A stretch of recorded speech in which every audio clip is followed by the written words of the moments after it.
Hello and welcome back to this damn full idealistic crusade. In this video, I'd like to go over my latest pickups for my book collection.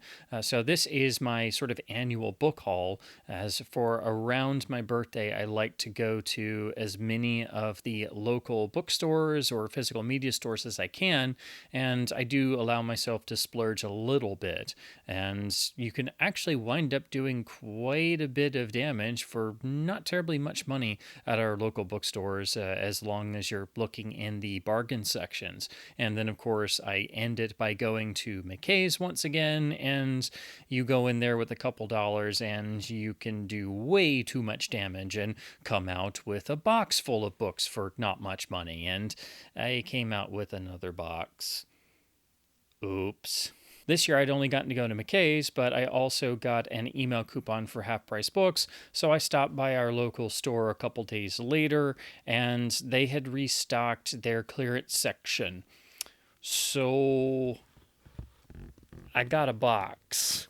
So to start with my haul from Half Price Books, everything here was on the bargain shelf priced at 99 cents, and I had a 15% off coupon, so they were more like 85 cents each, and then one book was actually 75 cents to begin with, so I spent much less than $1 on all of these. Nearly all of them are in great condition. Most are actually already bagged in plastic bags, and I managed to find a number of series books or books that I collect on the bargain shelves. And this was a perfect time to stop by because the whole clearance section was full. So I think they just restocked it. So I picked up a number of random things simply because they were so cheap and I had a coupon.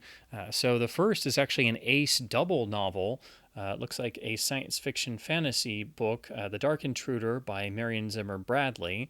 But since it's an Ace double, not only do you have this wonderfully pulpy cover, but it's actually a flip-over paperback with Falcons of Narabedla on the other side by the same author, and a really nice cover. It's of course got some wear, but otherwise it's in perfectly fine shape. So I figured I would give this a shot since it was only about 80 some odd cents. I picked up Star Rigger's Way by Jeffrey Carver, which is supposed to be the first book in the Star Rigger universe of novels. This is a 1994 reprint that's in pretty good shape. It's got a little sticker residue on the cover, but it looked interesting enough that I figured I would give it a try. The next is Area 51 by Robert Daugherty. This is a total blind buy. It's from 1997, and the reason why I got this is that it's actually a major Bantam book where Nashville, Tennessee is one of the primary locations, and for a major mass market paperback thriller of any kind to have a southern location, that just didn't happen all that often. So I do find myself interested to check out any book that does have a location that I've lived in or have lived around, and I figured I would give this a try because it was also coming out in the wake of the Independence Day film. So I figured in a way it would be fun to look at a late 90s UFO conspiracy thriller all these years later, because sometimes you find certain amusement in looking at things that are blocked to a particular time. Next is a paperback copy of The Cobra Event, which I read years and years ago, and I've always meant to reread. I actually read this back when I was in high school biology because I had somehow stumbled across this along with The Hot Zone, and so I've meant to reread it because I can only remember certain bits and pieces. So they had this perfectly good shape paperback copy. Then I picked up the Western Now He Is Legend by Gordon Sheriffs. This is a Fawcett Gold Medal paperback in perfect shape with a nice painted cover that's actually got the full laminated finish still on it. It's in perfectly good shape. They had a number of really nice pulp westerns in the western section, but they were at collectible book pricing. But this book was in perfect shape, and it was only 75 cents to begin with, so it was actually less than that with my coupon. To move on to series books, they had a couple of the classic Perry Rodan paperbacks, and I have a couple of these, but I haven't read any yet because there are a ton of them, and I'd like to try and read them in chronological order if that's possible. But I don't often see really perfect condition copies of these, usually just really beat up ones. So here's a nice copy of book 63 with this really lovely cover. It's got a little bit of a crease in the front cover, but not bad at all. and the pages are perfectly clean with a nice spine and perfect rear cover. Book 70 was already in a protected bag, absolutely lovely condition, great cover, and as you can clearly see, it had already been marked down to $1, so for me it was actually 85 cents. Perfect spine and rear. Here's book 90, Unleashed Powers. Again, really lovely condition compared to what you usually see these in. Spine, and then the rear is a lovely commissioned piece of poster artwork. And then here's book 93, which is nearly perfect in terms of condition, except it does unfortunately have a little bit of a tear on the front cover from a previous price sticker. When I worked off theirs, that was already there. Really nice spine, and especially for a thicker book. There's the rear. Then I found another of the less common DC books from the early to mid 2000s. They did a handful of standalone original novels, one about each character. So there was a Batman novel, Superman novel, Wonder Woman, Green Lantern, and so on. But there was also a full Justice League of America novel. So this is in the same design style. It's obviously got some wear, but there's still a lovely, beautiful painted Alex Ross cover. I've wanted to read this for some time, so even though this is definitely a bit worn and the pages are a little brown, it's still a nice reading copy and was only 85 cents compared to the inflated prices that people usually charge for all of the superhero novels. Even though they're not particularly ultra rare or anything, you usually have to pay a premium more along the lines of anywhere between $4 to $5, sometimes up to $7 to $10 for one of these paperbacks. So I figured 85 cents for a nice reading copy was a good starting point. I've always wanted to read some of the Earl Stanley Gardner Perry Mason stories, and there are, of course, some classic, wonderful paperbacks to collect. So surprisingly, they had a really mint bagged copy of a Perry Mason novel. So this is The Case of the Footloose Doll with this very striking, very period cover, and it was only 85 cents. Again, it's in absolutely perfect shape with, of course, the classic red-edged pages. Really nice rear cover as well, so this was a no-brainer at less than $1. Surprisingly, there was a later Destroyer book on the shelf as well, so I managed to find volume 139, which is from the year 2005. Now, I've not read one of the books from this later part of the series. Generally, from what I've always heard, most fans say after Will Murray left the series in the early 100s as the primary ghostwriter, that's sort of where the series starts to go off a cliff in a way.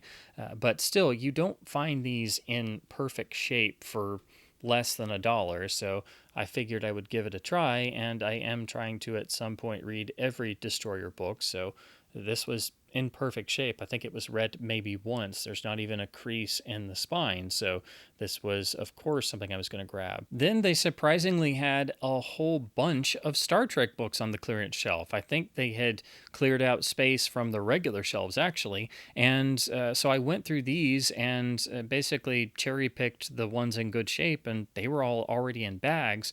I have some of these already, as I have a bunch of various Star Trek books, but all of these were in perfect shape. I figured I would just go ahead and get them. And so some of these are condition upgrades because they were practically perfect and bagged and only 85 cents each. Now, I have all of the James Blish original series novelizations in the 3 paperback omnibus volumes that were done in the 90s, but originally they were done out of order as individual books over a number of years. And so I couldn't say no to a really minty, nice copy of Star Trek II, of Blish novelizations of original series episodes with the vintage cover artwork. Again, really lovely condition, no spine wear, no real problems anywhere. The pages are really clean. So this was just an impulse buy because I don't often see the original Blish paperbacks in shape like this for this cheap, and it was already bagged too, so of course I was going to get this. They also had 2 of the Bantam Star Trek novels in really lovely shape, so I picked up Perry's Planet. Again, pretty much perfect shape. It looks like it was maybe read once or twice, and that's it. And Planet of Judgment as well. Again, same thing. Fantastic condition. No real issues whatsoever.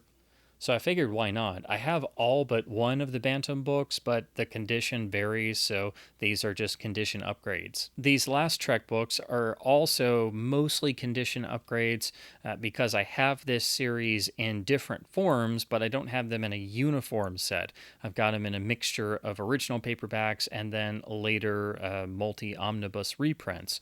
So I suddenly discovered they had not one, but several of the Alan Dean Foster log books, which novelized episodes of the classic animated series. So they had actually a number of these, and I just chose the ones that were in good condition. So I found a lovely original printing of Log 2 already bagged. It's got a little bit where someone wrote a tiny bit, or there's a bit of an imprint of some writing that comes through on the cover, or an old price maybe, but other than that, it looks perfect.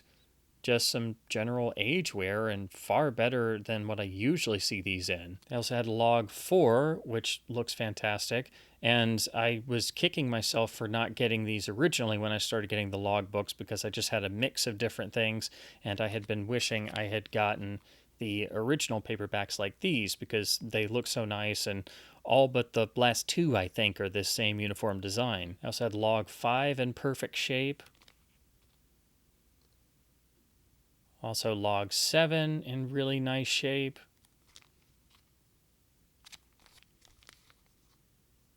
And Log 8 as well. Again, far better condition-wise than what I usually see these in, as by now in bookstores they are usually pretty trashed when you see them. Now, I saved the best for last because this was the find of the trip. Now, a while ago, the store had seemingly gotten a collection traded in that had a number of pulp heroes in terms of 70s paperback reprints and original stories. So all of a sudden, they had a shelf with a bunch of Doc Savage Bantam paperbacks with the iconic James Bama artwork, a bunch of the Pyramid Shadow paperbacks, some with the classic Jim Steranko artwork, and they had a handful of the Avon novels about the Phantom as well. There were a few other books, but all of these were not only in relatively good condition, but they were at the usual collectible book pricing, which put them well out of my reach. Otherwise, I probably would have bought them all. In spite of the higher pricing, they pretty much sold out immediately, and so the next time I went in the store, there were just a handful left. And over time, those got picked through, and so I thought they were all gone. But lo and behold, on the clearance shelf, I think the last of that collection turned up, because on the clearance shelf was book 15 of the Phantom series. This is the last in the series and one of my favorites, as it was seemingly written by original creator and writer Lee Falk himself. This is a fantastic book adapting original Phantom comic strips, as all the Avon series did. They are incredibly uncommon these days, and I've only seen maybe 2 or 3 ever in a used bookstore. One I purchased, which is the only other Avon edition I have, and then the other was completely destroyed when I found it. So this is only the third time I've ever seen these in the wild. They typically can sell for anywhere between $15 to $30 or more per volume, as long as it's in good shape like this is. So they do not appear often. This is in really lovely shape. It's already bagged, has the original red edges on the pages. The spine's in really good shape, and so is the rear cover, complete with the original blurb and the lovely addition of a skull in purple to reference the Phantom himself. Now, I've reviewed all of these on my channel, but I purchased and reviewed the Hermes Books reprints, which are wonderful for what they are, but they're not quite the same as these original Avon mass market editions. So these are still very collectible, and I would love to get a whole set someday, but I certainly didn't expect to find one of these on the clearance shelf for 85 cents. So this book made the whole trip worth it and was a fantastic bargain. So that was my book haul from Half Price Books, and that's a fantastic amount of books for money and incredible value, especially finding so many minty, already bagged collectible editions. And then, of course, I also went to McKay's. So if you think that's a lot of books for not much money, oh boy, you're not ready for this, because I got a box from Half Price Books, and I got a box from McKay's, and it's a fully stuffed and overflowing liquor box, so I've got a lot more to go over. So everything else in this video came from McKay's bookstore, which, if you've never been, is a bookstore like no other. I refer to it as the black hole of physical media because it's a massive two-story warehouse of physical media. It's like a never-ending media flea market where you never know what you will find. Things get there and you just don't know how they got there. If you're willing to spend the whole day digging around, you will find tons of incredible bargains. They sell books for insanely low prices, but they also know what's collectible, and they sell everything from books, movies, and music to musical instruments, computer parts, games, toys, loose figures, you name it. So you can very easily empty your entire wallet in 20 minutes and not even realize it. But if you're patient and you're willing to dig around, you can find incredible bargains. So the first is Peter Bart's The Gross, which is a book I've been wanting to read. Peter Bart was, of course, an executive at Paramount, an executive at MGM, was the editor-in-chief of Variety for many decades. So he wrote this entire book as a sort of tell-all about the blockbusters of 1998. And even though it's dated to 1998, these are still methodologies and studio practices that are with us today. And this is a full-on gossipy tell-all about every production, its rises and falls, its overall box office, its reception, and what all the studio suits were up to the whole time. It's also got this really nice reflective cover and this super cool design using the perfs of a 35mm film print. And what's really cool is when you're reading the book, you get the perfs on both edges, so it's like the book itself is inside of a film frame. So it's beautiful just from a design aesthetic too, and the spine continues that effect as well. I've been wanting to read this for so long that I pretty much devoured it when I got it. Again, it's very much 1998 because it's about the summer blockbusters of 1998, but it's also fascinating as a time capsule as well. So if you've read Bart's other books, this is also, I think, an essential read, but it is very much locked to this particular place and time. Plenty of gossip about Armageddon, let me tell you that. McKay sells books for very cheap, but their bargain section is even more astonishing for how cheaply they will sell books that are in perfect condition. They have a paperback bargain section, and then they have a large format paperback and hardcover bargain section. So they had Frederick Forsyth's The Fox, which is a 2018 novel, and this was only 75 cents. And I'm trying to at some point read every Forsyth thriller and all of his other books, so this was a must. Again, perfect shape, no issues whatsoever. Looks like it was read maybe one time and then put on a shelf. Similarly, I'm trying to at some point read every Le Carre novel, and they had 2019's Agent Running in the Field, original first edition, hardcover with dust jacket. The only thing is that there's some old sticker residue on the cover, and the back has a little bump in the bottom. But other than that, and a tiny little remainder mark, this was 75 cents. Perfect shape. Looks like it was read, or maybe not even read, so this was a must as well. They also had this oversized paperback edition of the Chinatown Death Cloud Peril. This is by Paul Malmont from 2006 and is a full-on pulp historical fiction novel from what I understand.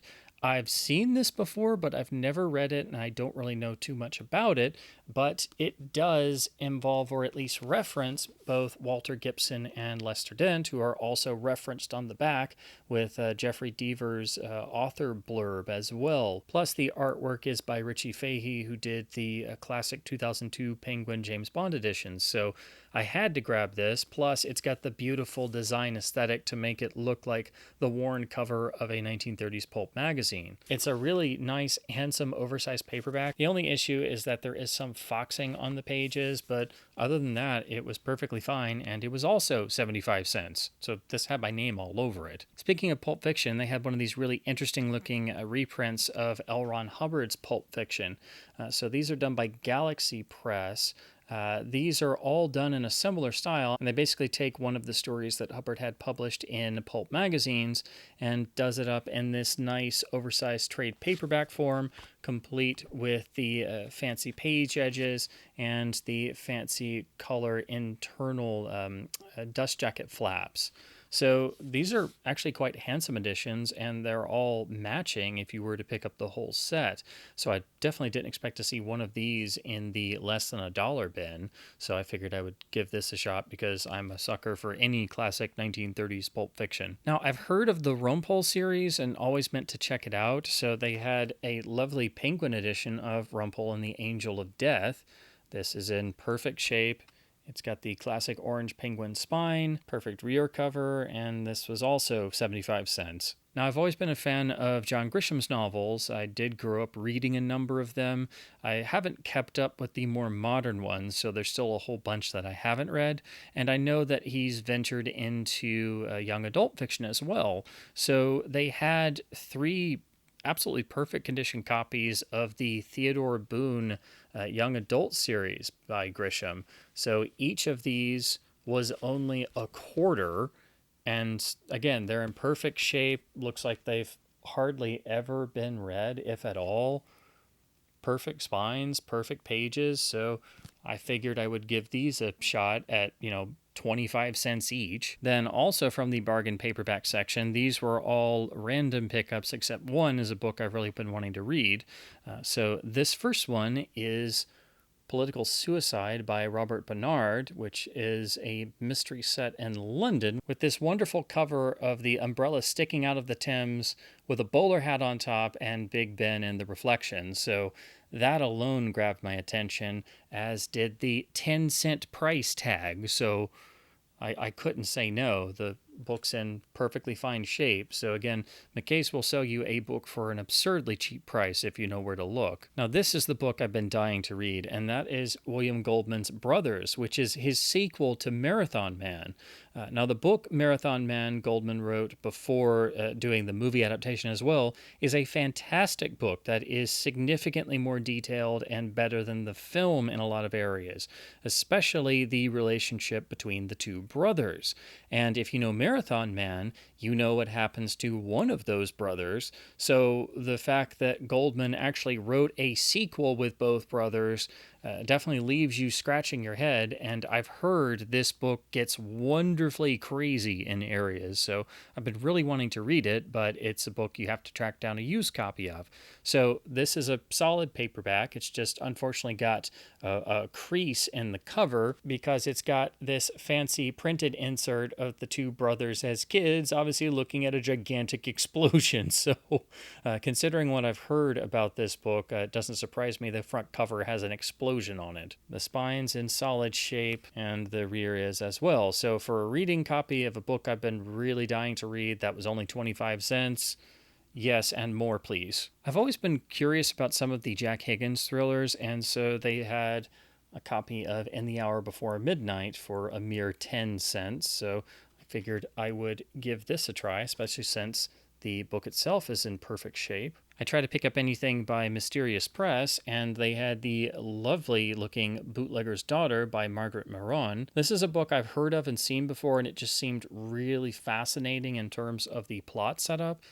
But when I've seen it in the bookstores before, it's usually been in pretty beat-up copies, so I grabbed this one to actually read it this time. Now, this next book was a total blind buy, and at 25 cents, I feel I can afford to make book blind buys. So this is The Tesla Bequest by Louis Perdue, and the conceit of this is basically there's a secret organization that's trying to use the discoveries and inventions of Nikola Tesla to, I assume, take over the world or other nefarious goals, and That just sounded too wonderfully pulpy for words, so I figured at a quarter I had to know. I picked up another Nancy Pickard paperback because it was in perfect shape, and it had another of these really wonderful painted covers that also has a morbid, cheeky quality to it. So this is No Body, and the cover is an unearthed coffin that just happens to be empty. So by that image alone, it makes me curious to check out the rest of this. But it's in perfectly solid shape and was also 10 cents. Now, I haven't read Presumed Innocent, but I've always meant to, and so they had a copy of another Scott Turow thriller. This is Pleading Guilty, perfect shape, and this was a nickel. So for 5 cents, I figured I couldn't lose. I also try to pick up any Star Trek books when I find them for cheap and they're in good condition. That's the rule I give myself. If it's super cheap and it's in absolutely perfect shape, then I'll allow myself to get more Star Trek books because I already have plenty and I haven't read them yet. So I would like to read most of the vintage TOS, TNG, DS9 books and the various spin-off and standalone novels at some point, at least all the books up through the early 2000s, I suppose. And you see them everywhere, but typically they're really beat up or the prices can vary. So when they appear for super cheap, then I say, okay, I'll allow myself these. But at McKay's, the prices can get insanely cheap. So I picked up a handful of really lovely condition Star Trek books, all for anywhere between 25 and 50 cents each. So the first is from the TOS series of numbered books, and this is book 58, Faces of Fire by Michael Jen Friedman, with this lovely painted cover and this nice bold red-orange background. This is an original printing, so it's still got the Star Trek logo and the title embossed, and is in pretty perfect shape. The spine is perfect with no creasing. The actual pages look really clean. And the rear cover's in good shape. I also have a certain fondness for looking at the books credited to William Shatner as the author, as typically there was a co-author or several co-authors or somebody else who actually wrote the book, but it has Shatner's name on it because he just gave an outline or the basic ideas, whether it be the Shatner credited Trek books or the Tech War series that was actually written by Ron Goulart. I just find them fascinating. So here I managed to find a clean copy of the Shatner penned Dark Victory. So I don't know too much about this, but it was in perfect shape. It's part of the Shatner group of Star Trek books, and it was only a quarter. So of course I had to pick it up. Then they had some more books in the Star Trek New Frontier series that was written by Peter David, who's one of the best Trek authors. So I've been meaning to pick these up as I already had a few and I wanted to read the whole series. And they had a lovely copy of book 5 in perfect shape, book 8, and book 9. Amazingly, all of these were only 25 cents each. But like I said earlier, at McKay's, you have to be willing to dig around because the prices vary. So they had more of this series, but those were randomly $1.25 or $2 or more. So you have to scrutinize with all the books, even if they're on the same shelf, because you may find 10 books in a series, and most of the time they're all a set price, but sometimes they can vary. So I just picked the good condition, cheap ones. Now that would be a lot of books for a single trip, but of course I wasn't done yet. I first made my usual stops at the places where I look for series books that I collect. So they actually had a couple new Hardy Boys trade-ins, so I picked up 2 that were in really nice shape overall. So this is a later reprinting with the updated cover artwork and design for book 67, The Outlaw's Silver. And this has the wonderfully striking but also super plain at the same time skydiving cover of Frank and Joe in mid-flight, but on this really stark green and yellow background, which is itself on this stark red background. So it's immediately eye-catching, but there's nothing else on the cover. And of course, you have the classic Hardy Boys open mouth action pose you get on a lot of the covers, where they look completely silly if you don't think about the context of the image of them in free fall. So that's just a really interesting image. And of course, this is one of the books that went through multiple artworks. The spine's in really clean shape, and so is the rear cover. The only thing with this is that, of course, it does have some foxing, as this point in the digest typically will develop that by this point. But otherwise, the pages are very clean. Now, of course, this being the later reprint from 1989 means that it does not have the original internal illustrations the first Wanderer printings did, but you should know to expect that with any reprint with the updated art from the other end of the decade. They won't retain the black and white internal illustrations. But in any case, it's rare to find a digest in this day and age that's in this good of shape that also is less than $1.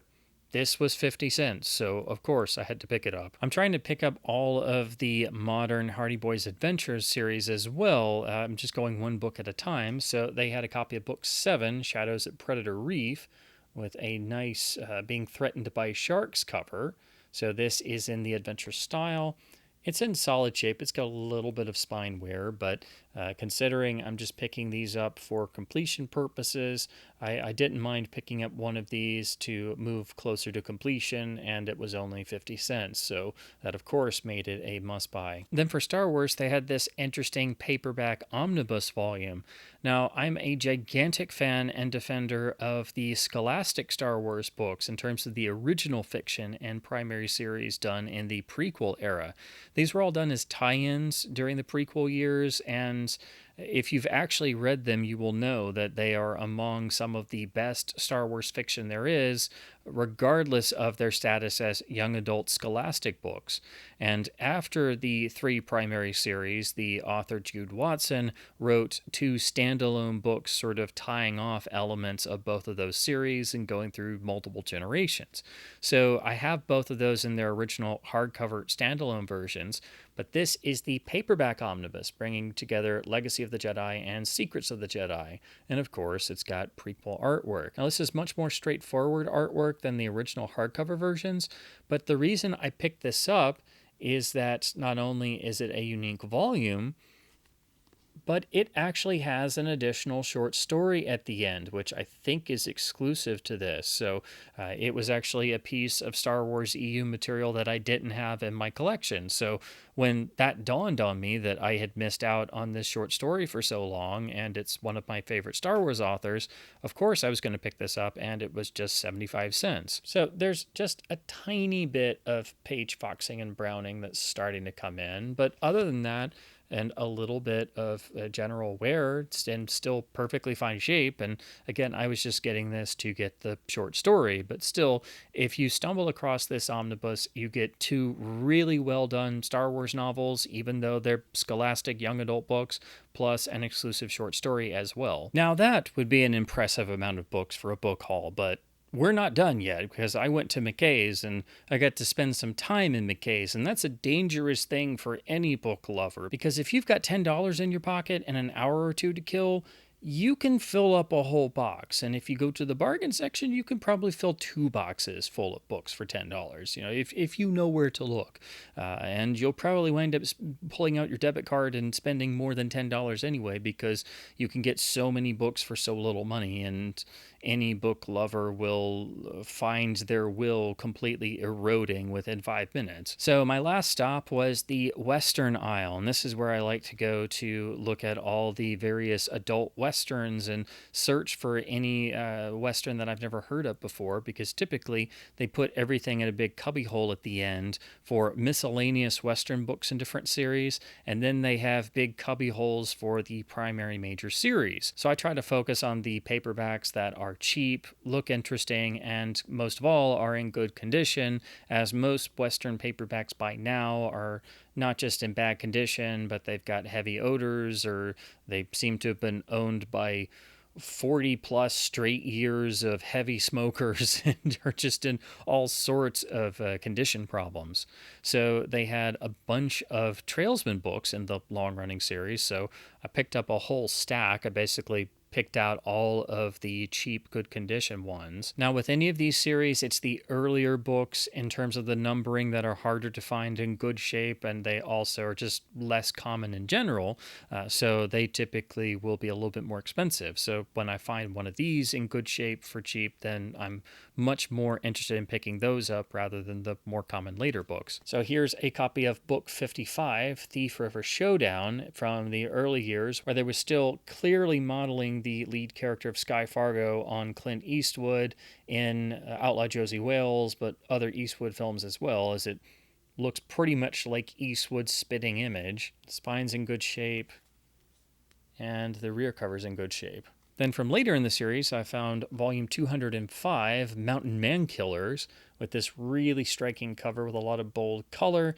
And I do like how in all of the series, they still tried to maintain the painted cover artwork aesthetic. Solid spine and rear cover. Great blurb, Mile High Mayhem. Book 215 had the irresistible title of Duet for Six Guns. I mean, with a title like that, you've got to read it. That just screams, pick me up and read me. Matching spine and rear cover. 216 is High Sierra Horror. Lovely matching spine and matching rear. Volume 231, where they updated the cover to this style for this part of the series. This is entitled Salt Lake Siren. Again, these titles are just irresistible. Matching spine and rear cover. Beautiful blurb. I do, you die. I mean, it just screams, read this in movie trailer voice, and also this screams, I have to read this now. This one was a little bit more worn, so it was actually just a quarter. So this is volume 248, Six Gun Justice. Matching spine and rear cover. And volume 259, Wyoming Wolfpack. Lovely artwork on the cover, matching spine and rear cover, and it looks like it's still got the Borders price sticker on it. So, as usual, RIP Borders, you were the best chain bookstore. We still miss you. If you thought we were done with adult westerns, oh no, we're not done, because they had restocked some of the other shelves, and suddenly there was a whole stack of Slocum books, and these were all pretty much 25 cents each. So of course I bought all of them. I bought all the ones that were in good shape, and as usual, I had to leave behind some that were in pretty destroyed shape. So first is actually one from the Playboy era, where the books were admittedly a little bit sleazier and a little bit less politically correct, and so it's really best to start and try reading some of the Jove and Berkeley books after the series had changed publishers. But if you want that vintage feel, there's nothing quite like reading a adult Western paperback that just so happened to be published by Playboy themselves. So I decided to try what is credited here as book 40, The Comanche's Woman, with this really very men's adventure paperback cover where the lead character looks more like Wolverine from the X-Men going on a rampage. But actually, the numbering is confusing. This is a reprint with updated artwork, and actually this was originally book 5 in the series, so it's very early in the series. This artwork style does have nice wraparound artwork that has nice landscape painting behind the jacked, overzealous superhero on a mission of blood frenzy, like the cover indicates. But I've already read this, and surprisingly, for the most part, this was the opposite of the other Playboy era book that I've read. This is actually a cavalry western, and Slocum is a cavalry officer. Of course, he gets involved with the wife of another superior officer who also happens to be a nymphomaniac because, of course, it's an adult Western. It's a Slocum book. Of course, she would be a nymphomaniac. But overall, this was actually quite good and had a really dark conclusion that you wouldn't necessarily expect. So it was For a Playboy Slocum Western, it was actually more tasteful than the other one that I read. So this was much better than what I thought it was going to be. The next one I picked up is book 100, Slocum's Deadly Game. And as it's book 100, it's the Jubilee edition. Now, I really wanted to get this because the books in the series that I've enjoyed the most so far are all around 100, 95, 99, and 101. And with this series, it became a revolving door of an army of ghostwriters. So every book, the quality is going to vary depending on who wrote it, what the plot line is. So some books are fantastic and some books might be terrible. You just don't quite know. But as long as you go for one of the ones published by Berkeley or Jove, they're at least usually less sleazy feeling than the earlier Playboy ones. This book was no exception. This was outstanding. It's one of the best adult westerns I've read, and the plot actually has echoes of Double Indemnity or Body Heat, really. The primary character, besides Slocum himself, is actually the woman of the story who actually controls the plot, which is not typical of one of these adult westerns. And it's a mystery story, really, and you never know who the actual villain is until the very end. There are multiple plot twists that I did not expect or know how they were going to turn out, and this was incredibly satisfying throughout. It's one of the 3 best books in this series that I've read, and that makes it one of the best adult westerns that I've read. In fact, it's just a great western if you can look past the fact that it's peppered with the required number of sex scenes, and the hero of the story winds up sleeping with multiple beautiful women per book because that's the genre conceit. You had to do it. But this is a fantastic book if you're curious about trying any of this series. I've also managed to read the next one I picked up, which is volume 112, Slocum and the Gunfighter's Greed. Now, this is by the same author as one of the other outstanding books in the series that I've read. He wrote the fantastic book 101 in the series. So thanks to some wonderful fan historians, there's a document where they tried to identify the various ghostwriters of the series, and they were able to figure out most of them. So I knew to look for certain numbers because they were supposedly written by the same author, Barry Forshaw. So I snapped this one up and devoured it. It's a little bit shorter at 162 some odd pages instead of 180, but this was fantastic. It's arguably even better than 100 and is also among the top 3 of this series that I've read, and a fantastic western in and of itself. But it's also a Slocum book, so of course there's multiple sex scenes because it's a Slocum book. It just goes with the territory. Now the rest I haven't gotten to read yet, so I'll just quickly go through these. This is still in the same era of the book, so this is volume 126, Slocum and the Outlaw's Trail. They always kept the same basic aesthetic of having white paperbacks with just plain black spines and rear covers. But I think this design era of the Slocum series is the best overall. Now everything else is from much later in the series when they had switched to this more modern standardized look. So this is volume 199, Slocum at Dogleg Creek. And they did finally put some color slightly on the back cover, but the spine remains the same. So I also picked up volume 256, volume 297, volume 372, volume 399, and volume 410.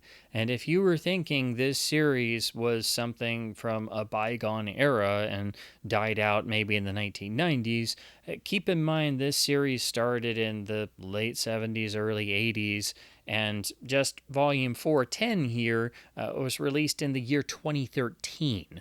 So when you talk about the long-running adult Western series, the big 4 of Long Arm, Slocum, The Trailsman, and The Gunsmith, these all lasted into the 2000s, if not the 2010s, and even beyond that. So they are not just long-running series, they are the major building bedrock foundation of all adult Westerns. Now that would be an impressive book haul, but there's one more thing to go over, and that's a nice little stack of new Gunsmiths to add to my collection.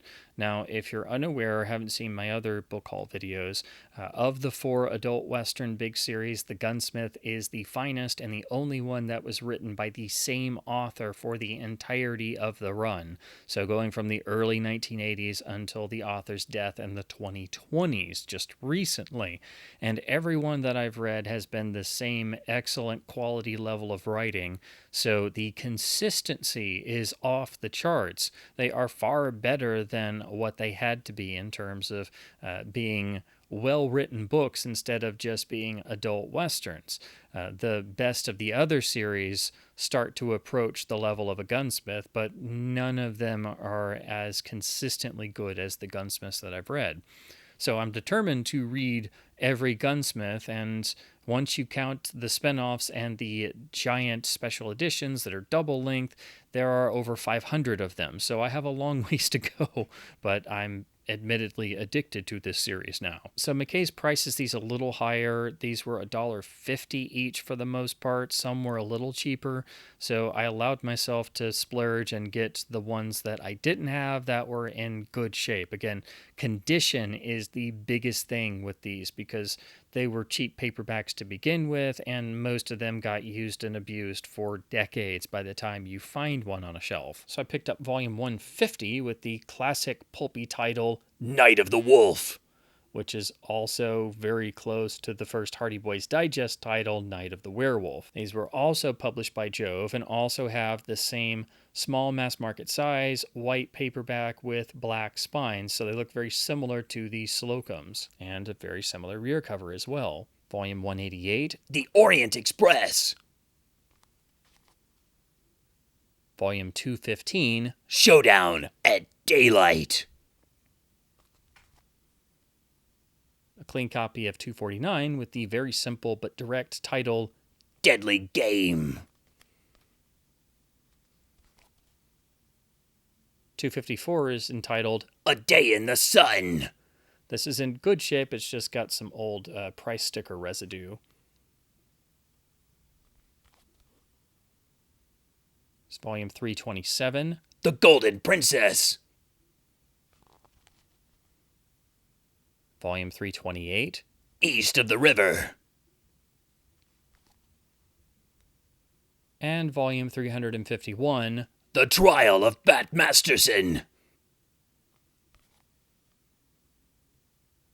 So there you have my overall book haul from 2 different stores, and keep in mind this was just 2 different stores. This is what happens when you let me loose in a bookstore, and there are a whole bunch of clearance books and cheap books in really good shape, and I've got some money to burn, and it's also my sort of annual birthday gift to myself, as you do have to treat yourself on occasion, and I choose to just go wild in a bookstore and spend a couple dollars and get way too many books, and I managed to find way more than I thought I would. I do have a ways to go before I'm able to read all of these, but I've made a dent. I've already read 4 of these books so far and enjoyed all 4 of them. So I do always try to get value for money, and I certainly think I managed to do that, since only a handful of these were actually more than $1.